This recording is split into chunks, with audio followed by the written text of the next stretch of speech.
na kung saan mga kababayan masama ang loob ni Paulo Duterte. Bakit daw masama ang loob mga kababayan? Kasi sabi po dito, sa Abante, una sa balita, yan po yung source natin ha. Kung titingnan nyo, maruming politika. Yan po yung sabi dito. Basahin natin yung nilalaman. Yan.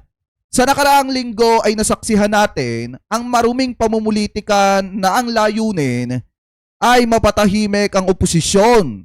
Hindi maikakaila ang pagkalungkot at pagkagalit ng inyong kuyang pulong sa desperadong paggamit ng mismong institusyon ng Kongreso para makaganti ang mga katunggali sa politika ng aking kapatid na si Vice President Sara Duterte laban sa kanya.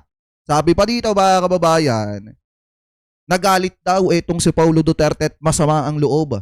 Dahil daw po, ito daw pong kamera ginamit yung kanilang kapangyarihan para